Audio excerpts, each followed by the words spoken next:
اسلام کی تاریخ انتہائی دردناک ہے۔ حضرت مولا کائنات رضی اللہ تعالی عنہ کو ابن ملجم نامی بدبخت نے جو ہے وہ تلوار کا وار کر کے جو زہر میں بجھی ہوئی تھی شہید کیا ہے۔ تو یہ بغض اور دشمنی رکھنے والے لوگ تھے جو زمانے میں موجود تھے۔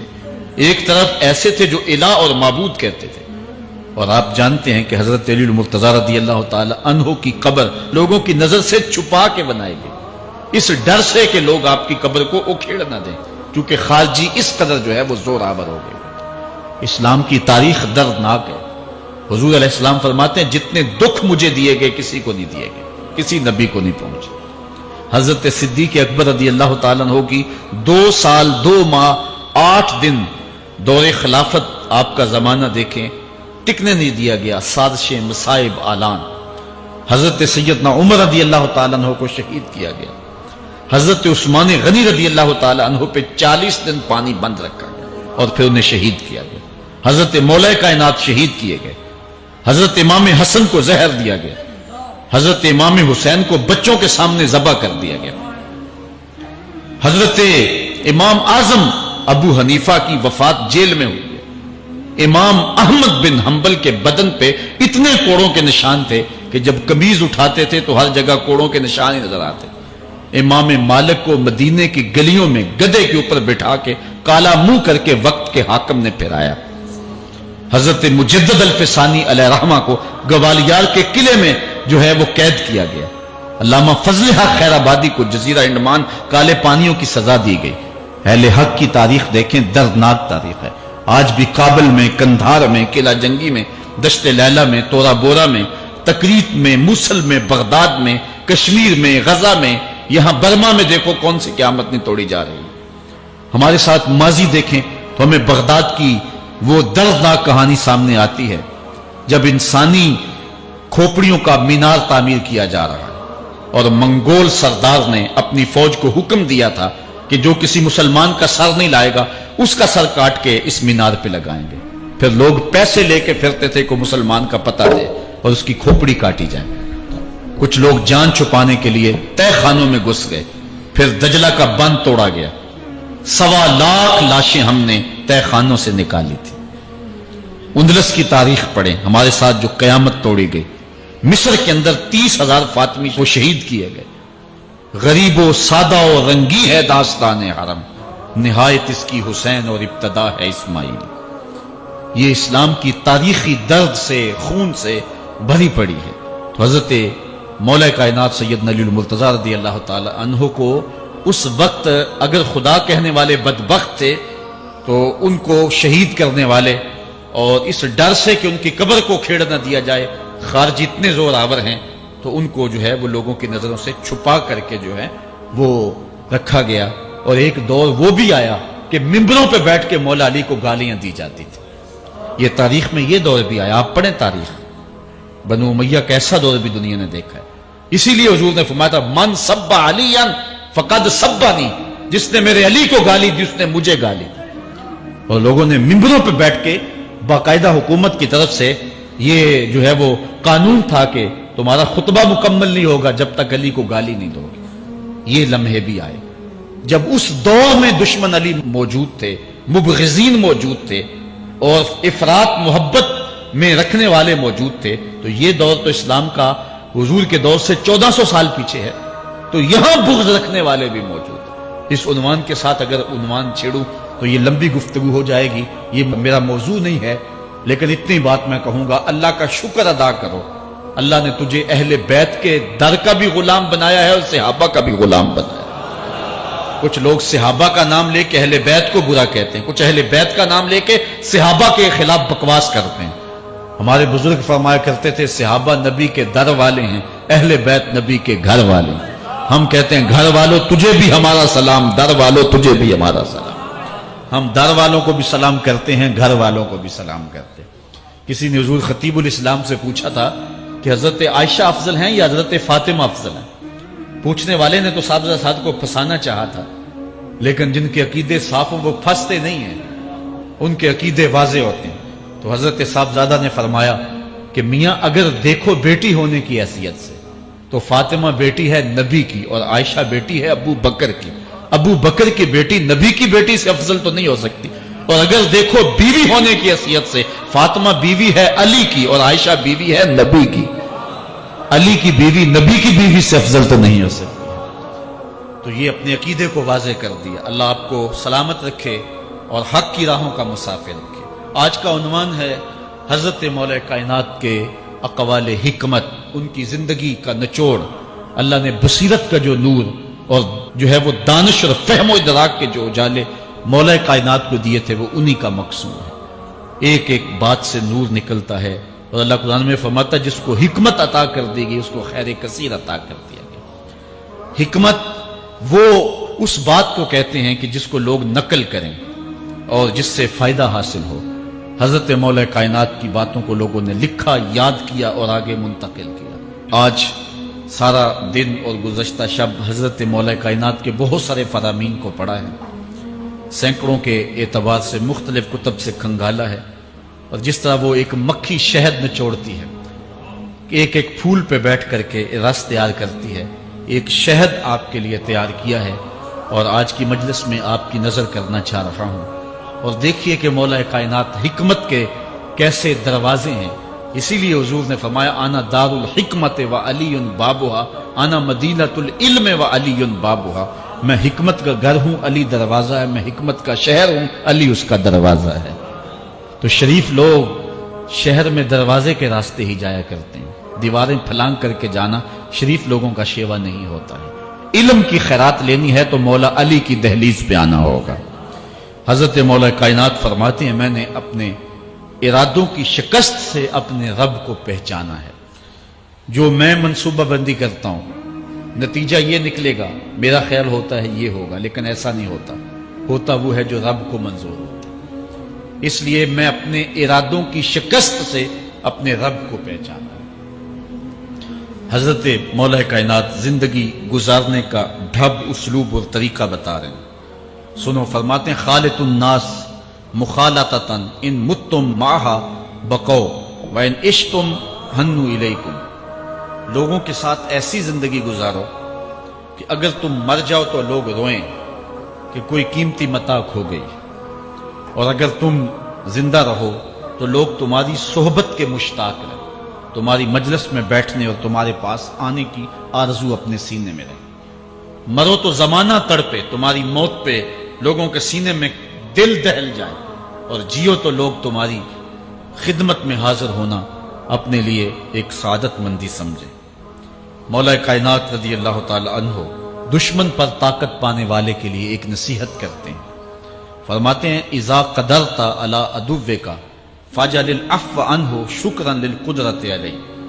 جب تو دشمن پر غالب آ جائے تو دشمن پر غالب آنے کا شکریہ کیا ادا کرنا ہے. دشمن ایک بہت بڑی مصیبت ہے، لیکن دشمن زیر دام آ گیا اور وہ تیرے قابو میں آ گیا اور اس کا سر تیرے پاؤں تلے ہے. اب اللہ کا شکر اس حال میں کہ مالک تو نے دشمن پر مجھے غلبہ دیا، طاقت دی، تو شکر کیا ہے؟ حضرت مولا کائنات فرماتے ہیں دشمن پر غالب آنے کا شکریہ یہ ہے کہ دشمن کو معاف کر دو. یہ بڑے لوگوں کا شیوا ہوتا ہے. جب دشمن قابو آ جائے تو پھر اس سے درگزر کرنا، یہ اللہ تعالیٰ کا شکر ادا کرنا ہے. یہ اللہ تعالیٰ جل شانہ کی اس کرم نوازی کا شکریہ ادا کرنا ہے. زہد کیا ہے؟ حضرت مولا کائنات رضی اللہ تعالی عنہ کا ایک 4 لفظی فرمان سنیے اور زہد کی تعریف کتنی خوبصورتی کے ساتھ کی. فرمانے لگے افضل الزہد اخفاء الزہد. بہترین زہد یہ ہے کہ زہد کو پوشیدہ رکھا جائے. بہترین زہد یہ ہے کہ زہد کو پوشیدہ رکھا جائے. ہم تو اپنی عبادتوں، اپنی نیکیوں، اپنی سماجی خدمات کے اشتہار چھپواتے ہیں نا. وہ کسی زمانے میں ہم سنتے تھے نیکی کر دریا میں ڈال، اور اب کہتے ہیں نیکی کر اخبار میں ڈال. یہاں زہد، ترک دنیا، اللہ تعالیٰ کی عبادت کا جو ذوق بندے کو نصیب ہوتا ہے، وہ بہترین اور افضل زہد کیا ہے؟ کہا زہد کو پوشیدہ رکھنا، یہ افضل زہد ہے. حضرت مولا کائنات کا ایک اور فرمان سنیے اشرف الغنا ترک المنا. بہترین دولت مندی کیا ہے؟ جس کے پاس مربے زیادہ ہیں، جس کے پلازے زیادہ ہیں، جس کا بینک بیلنس زیادہ ہے، جس کے پاس جو ہے وہ بہت ساری دولتیں ہیں، سونا اور چاندی کے انبار ہیں، کون سب سے زیادہ دولت مند ہے؟ افضل دولت مندی کیا ہے؟ تو حضرت مولا کائنات فرماتے ہیں کہ افضل دولت مندی یہ ہے کہ آرزویں ترک کر دی جائیں، ورنہ کھرب پتی بھی بندہ ہوگا تو اس کو چین نہیں آئے گا، قرار نہیں آئے گا، حل من مزید اس کی تباہ میں ہوگا۔ چونکہ آنکھیں نہیں رجتی، پیٹ بھر جاتا ہے، آنکھیں نہیں بھرتی۔ کوزائے چشمے حریصاں پر نہ شد، تا صدف کانے نہ شد پر در نہ شد۔ اس لیے حضرت مولا کائنات فرماتے ہیں بہترین غنا اور دولت مندی کیا ہے کہ بندے کی آرزویں ختم ہو جائیں۔ اقبال کہتا ہے تیری دعا ہے کہ ہو میری آرزو پوری، تیری دعا ہے کہ ہو میری آرزو پوری، میری دعا ہے کہ تیری آرزو بدل جائے، میری دعا ہے کہ تیری آرزو بدل جائے۔ تو یہ بہترین غنا ہے کہ بندے کی آرزویں مختصر ہو جائے، ورنہ انسان جس حالت میں بھی ہو وہاں مطمئن نہیں ہوتا۔ کروڑ پتی ارب پتی کو دیکھتا ہے، ارب پتی کھرب پتی کو دیکھتا ہے، کھرب پتی اپنے سے آگے دیکھتا ہے۔ اس لیے جب آرزویں مختصر ہوں گی تو بندہ جس حالت پہ بھی ہوگا راضی ہوگا، اور بندہ اپنی حالت پہ راضی ہو جائے تو یہ اللہ کی رضا کا سبب ہے۔ حضرت مولا کائنات کا ہی ایک قول ہے جو اللہ کے عطا کردہ تھوڑے رزق پہ راضی ہو گیا، اللہ تعالیٰ قیامت کے دن اس کے تھوڑے عملوں پہ راضی ہو جائے۔ یہ اللہ کی کرم نوازیوں کے رنگ ہے۔ حضرت مولا کائنات کی ایک اور حکمت آمیز بات سنیں، فرما رہے ہیں سیئات تسوء کا خیر عند اللہ من حسنۃ توجب کا، وہ برائی جو تجھ کو پریشان کر دے، دکھی کر دے، اذیت میں مبتلا کر دے، وہ گناہ جو تیرے ضمیر پہ بوجھ بن جائے، تو اپنے آپ کو حقیر سمجھنے لگ جائے، چھوٹا سمجھنے لگ جائے، گناہگار سمجھنے لگ جائے، جس برائی سے تجھے دکھ پہنچے وہ اس نیکی سے بہت اچھا ہے وہ تیرا برائی کرنا جو تجھے تکبر میں مبتلا کر دے۔ جس نیکی سے تو متکبر ہو جائے، انسان کو انسان نہ سمجھے، مخلوق کو کیڑے مکوڑے سمجھے، اپنے سجدوں پہ ناز کرے، ان سجدوں سے وہ برائی بہتر ہے جو تیرے اندر عجز پیدا کر دے، تیرے اندر نرمی پیدا کر دے، تیرے اندر جو ہے وہ ایک رقت پیدا کر دے، وہ برائی جو ہے وہ اس نیکی سے بہتر ہے۔ حضرت مولا کائنات کا ایک اور فرمان دیکھیے، لا غنا کل عقل ولا فقر کل جہل ولا میراث کل ادب ولا ظہیر کل مشاورہ۔ کتنی خوبصورت باتیں ارشاد فرمائیں، فرمایا عقل جیسی دولت کوئی نہیں، عقل جیسی دولت کوئی نہیں ہے، اور جہالت جیسی غربت کوئی نہیں ہے۔ جو شخص جاہل ہے وہ کروڑوں میں بھی کھیلتا ہے تو وہ غریب ہے۔ اللہ نے عقل کا چراغ دیا ہے تو اس کے پاس دولت نہیں بھی ہے تو عقل بہت بڑی دولت ہے۔ تیسری بات، ولا میراث کل ادب، اور ادب جیسی وراثت کوئی نہیں۔ ایک بندے کو ادب کی دولت مل گئی تو اس کو سب کچھ مل گیا۔ آج جس دور میں ہم جی رہے ہیں اس دور میں ہم سے ادب چھینا جا رہا ہے، بڑی باریک سازشیں ہو رہی ہیں، آنکھوں سے حیا نکالا جا رہا ہے، بوڑھوں کا، بزرگوں کا۔ یہ ماہ رمضان کا کتنا حیا ہوا کرتا تھا، اگر کوئی بدقسمتی سے روزہ نہیں رکھتا تھا تو وہ سامنے کبھی کھاتا ہی نہیں تھا، اسے رمضان کا حیا مارتا تھا۔ لیکن آج لوگ کھلے بندوں نہیں کھا رہے، حیا ہی اڑ گیا آنکھوں سے۔ اس طرح اہل بیت کا حیا آنکھوں سے نکل گیا، اصحاب رسول کا حیا آنکھوں سے نکل گیا، نبی کا حیا لوگوں کی آنکھوں میں نہیں رہا۔ بے ادبی کو فروغ ہے، اور نبی کے بارے میں ایسی ڈٹائی سے بات کرتے ہیں جس طرح عام آدمیوں کو۔ یہ بے حیائی کا اور بے ادبی کا دور ہے، جبکہ ادب ایک بہترین وراثت ہے۔ اگر آپ مجھے پوچھیں کہ دین کیا ہے، ایک تو ہے کہ 3 گھنٹے کا واز کیا جائے کہ دین یہ ہے، اور ایک ہے کہ 2 لفظوں کے اندر بتایا جائے دین کیا ہے۔ تو اگر 2 لفظوں میں بتانا چاہوں تو اقبال کا لہجہ ادار دینا پڑے گا۔ اقبال کہتا ہے دین سراپا سوختن اندر طلب، انتہائش عشق آغازش ادب۔ طلب محبوب میں تڑپنے کا نام دین ہے، ادب سے شروع ہوتا ہے عشق پہ ختم ہو جاتا ہے۔ جس دین میں ادب نہیں ہے وہ دین نہیں، چاہے صحابہ کا ادب نہیں، چاہے اہل بیت کا ادب نہیں، چاہے انبیاء کی ذوات کا ادب نہیں، چاہے والدین کا ادب نہیں، دین نام ہی ادب کا ہے۔ تو یہ دولت اس وقت چھینی جا رہی ہے، اور بڑی تیزی کے ساتھ قوم کے اندر بے ادبی کو فروغ دیا جا رہا ہے. نئی نسل کی حفاظت کریں، اپنی اولاد کو محفوظ کر لیں، ان کے عقیدوں کی صحت کا انتظام کریں. کہیں ایسا نہ ہو کہ ان کی زبان لمبی ہو جائے اور ولیوں پر، نبیوں پر اور حضور علیہ الصلوۃ والسلام کے اصحاب پر اور حضور کی آل پر وہ زبانیں تان کھولیں. اور جس کو جو ہے وہ استنجے کا بھی پتہ نہیں ہے، وہ انبیاء کے علم پہ گفتگو کر رہا ہے. شرم نہیں آتی کس کا علم تول رہے ہو، کس کی ذات کو ناپ رہے ہو.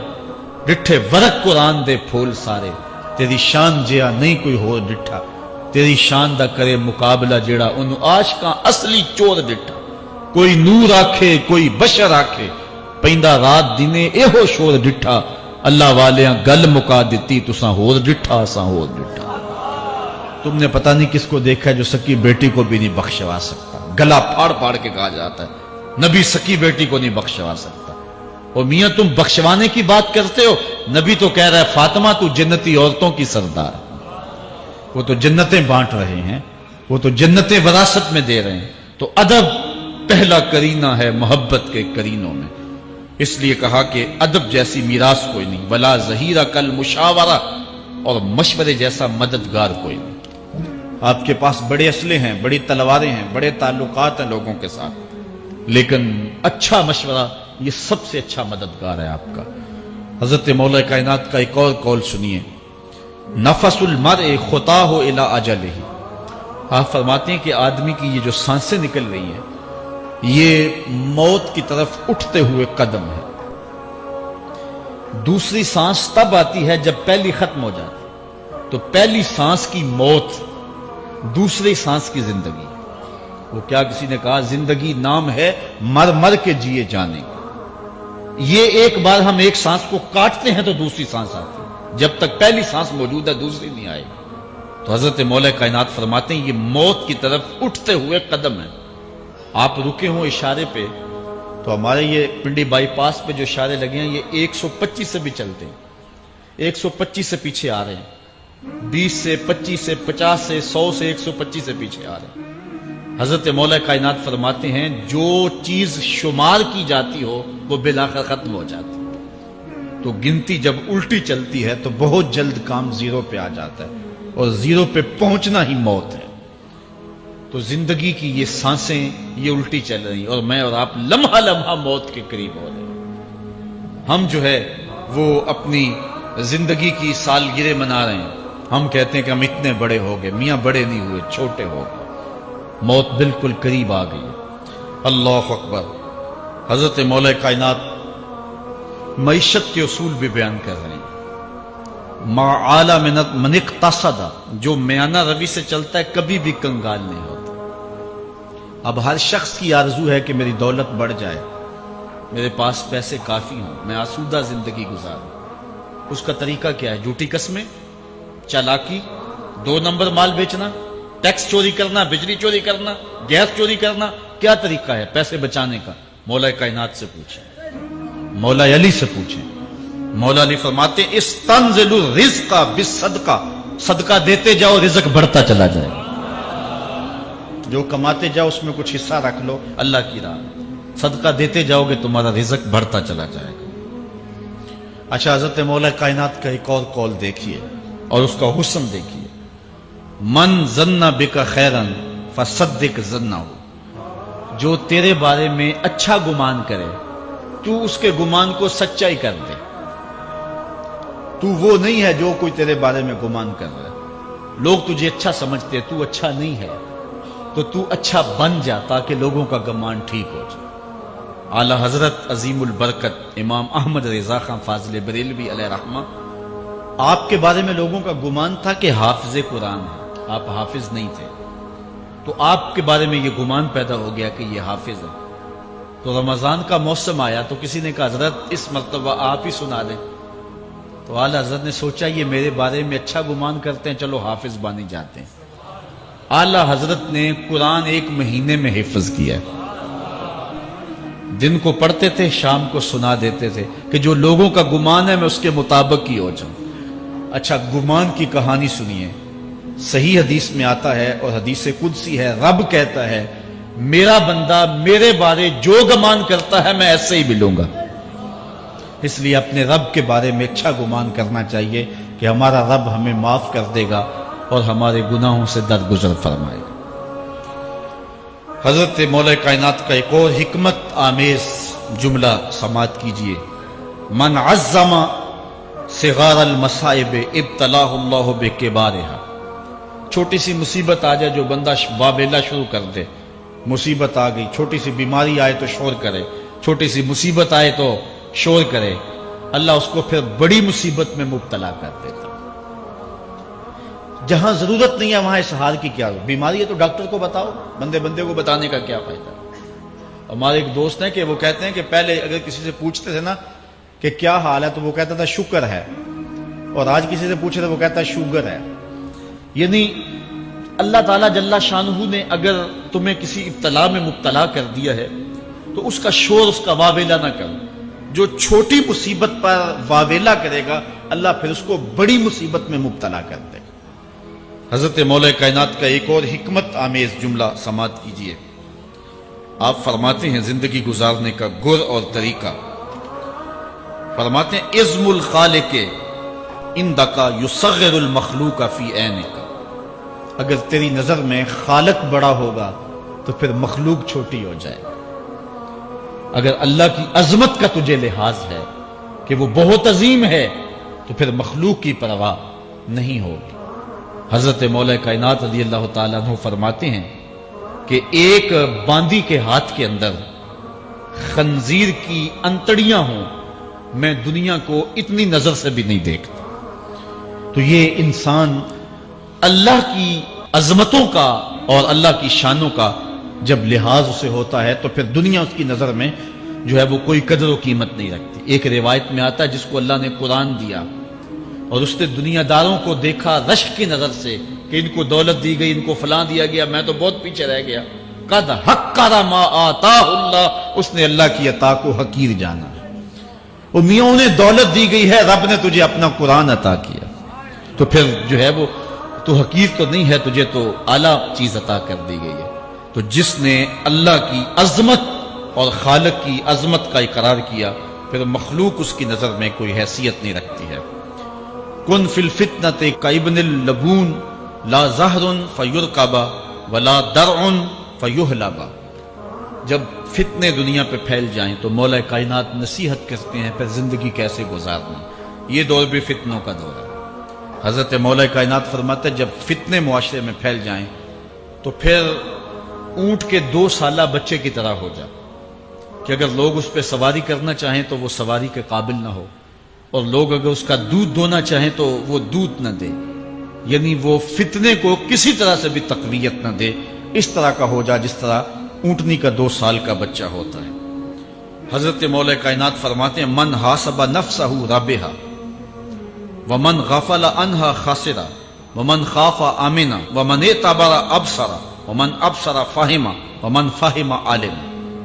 فرماتے ہیں کہ جس نے اپنے نفس کا محاسبہ کیا اس نے نجات پا لی، اور جو اپنے نفس کے محاسبے سے غافل رہ گیا اس نے خسارے کا سودا کیا۔ جو اللہ سے ڈرا وہ امن پا گیا، اور جس نے زندگی سے عبرت حاصل کی اس کی آنکھوں میں روشنی آ گئی، بصیرت کا اسے نور مل گیا، اور جسے بصیرت کا نور مل گیا وہ فہم و فراست کی دولت سے مالا مال ہو گیا۔ ومن فہم عالم، اور جس کو فہم مل گیا وہی شخص عالم بن گیا۔ مختلف سیغے یاد کرنے سے عالم نہیں بنتا، فہم و فراست کا نور اگر مل جائے تو یہ ہے علم کا جمال، آخرت کی فکر رکھنے والا عالم ہے۔ بلکہ مولا کائنات فرماتے ہیں العلم علمان مطبوع و مسموع، علم 2 علم ہے، ایک وہ ہے جو من میں راسخ ہو اور ایک وہ ہے جو کانوں تک رہتا ہے۔ فرماتے ہیں ولا ينفع المسموع اذا لم يكن المطبوع، جو سنا ہوا علم نفع نہیں دیتا جب تک وہ من میں اتر نہ جائے اور باطن کے اندر روشنی نہ کر دے۔ حضرت مولا کائنات کی ایک اور نصیحت ذرا غور سے سنیے، فرمایا تمہارے سامنے نیکوکار اور بدکار برابر نہ ہو، کہ نیک بھی جو ہے وہ اسی انداز میں ہو اور برا بھی اس کا سلوک بھی تمہارا ایک جیسا ہی ہو۔ ایسا کرنے سے نیکوں کی ہمت پست ہو جائے گی اور خطاکار اور بھی شوخ ہو جائیں گے۔ ہر آدمی کو وہ مقام دینا چاہیے جس کا وہ اپنے عمل کے اعتبار سے مستحق ہے۔ اصل خرابی ہوئی تب ہے ہمارے آراس میں، ہماری محافل نعت میں، ہماری مجالس میں وہ لوگ مہمان خصوصی بنے جن کے پاس دولت زیادہ تھی، چاہے کردار کے لحاظ سے وہ کتنے ہی پست کیوں نہ ہو، اور جن کے پاس دولت نہیں ہے چاہے وہ کردار کے اعتبار سے جتنے مرضی بلند کیوں نہیں ہے، انہیں عزت کی مسند پہ نہیں بٹھایا گیا۔ میں نے اپنی ان آنکھوں سے گجرانوالہ کے ایک اسٹیج پہ دیکھا کہ ایک محفل نعت تھی اور ایک بوڑھا شخص سفید ریش، وہ اسٹیج پہ شوق میں کہ میں نعت خانوں کو قریب سے دیکھوں، وہ آ کے بیٹھ گیا اور منتظمین نے جو ہے وہ سیکورٹی کو حکم دیا اس بابے کو اٹھاؤ اور اس کو جو ہے وہ نیچے کرو۔ یعنی لوگوں کی قدر و منزلت ان کے دولت کے قد کے مطابق کی جاتی، جو کل شراب خانے میں مہمان خصوصی تھا آج وہ محفل نعت میں مہمان خصوصی ہے، جو جتنا بڑا ڈاکو ہے اتنا ہی بڑا جو ہے وہ عزت پاتا ہے۔ کیوں؟ دین میں تو عزت ان کو ہونی چاہیے جو دیندار، ان اکرمکم عند اللہ اتقاکم، جو سب سے زیادہ متقی ہوگا اللہ کے نزدیک وہی عزت والا ہوگا۔ تو ایک بندے کو دنیا میں بھی عزت ہے اور مصلی اور محراب اور جو ہے وہ عرس اور پیر خانے میں بھی اس کو عزت ہے، تو پھر یہ حوصلہ شکنی ہے تقوی والوں کی۔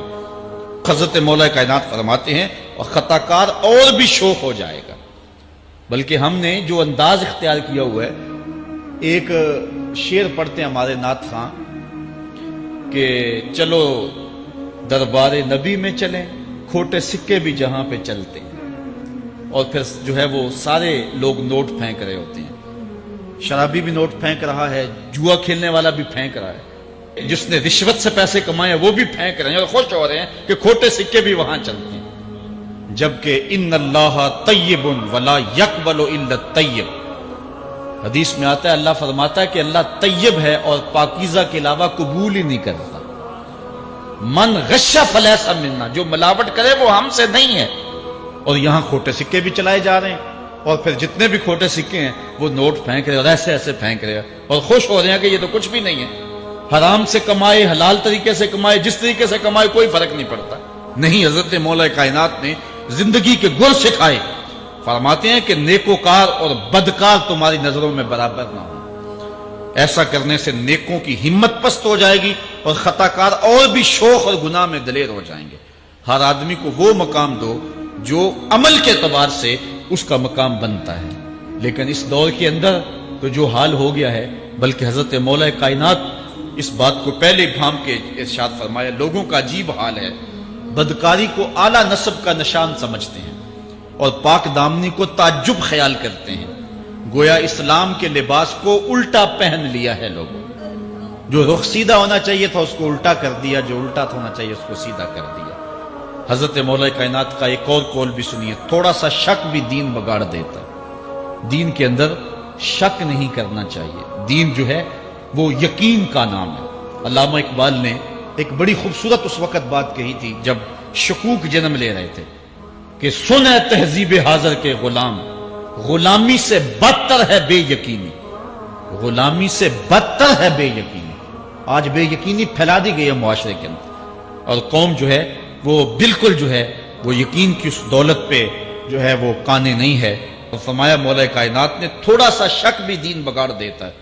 اور پھر دوسرا قول بھی سنیے، تھوڑی سی دنیا بھی آخرت برباد کر دیتی۔ یہاں دنیا سے مراد کیا؟ دولت، کاروبار نہیں، چیز دنیا از خدا غافل بدن۔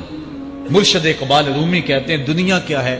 خدا سے غافل ہو، خدا سے غافل جو شے کر دے، وہ دولت ہو، وہ کاروبار ہو، وہ بیوی ہو، وہ بچے ہوں، وہ دنیا ہے، اور دنیا تھوڑی بھی ہو آخرت کی بربادی کا سبب ہے۔ حضرت مولا کائنات فرماتے ہیں پرہیزگاری کے سوا علم درست نہیں ہوتا، اور طمع کی موجودگی میں دین سلامت نہیں رہ سکتا۔ اگر میرے اندر لالچ ہے تو میں یہاں ممبر پہ بیٹھ کے حق نہیں بول سکتا، اگر میرے اندر لالچ ہے تو میں اسمبلی میں بیٹھ کے حق نہیں بول سکتا۔ جب طمع ہو تو پھر دین سلامت نہیں رہتا، اور جب طمع نہ ہو تو بندہ سولی پہ چڑھ کے بھی حق ہی بولتا ہے۔ دوواں گلاں وچوں 10 درویشا، میرے حضور کی بالعالم فرماتے ہیں دوواں گلاں وچوں 10 درویشا، تینوں کیڑی گل کو بولی، عالم اوپر ممبر بولے عاشق اوپر سولی۔ جب تک تھوڑی طمع بھی انسان کے اندر ہے تو بندہ پھر اس کا دین سلامت نہیں رہ سکتا، دین سلامت نہیں رہ سکتا، دین سلامت نہیں رہ سکتا۔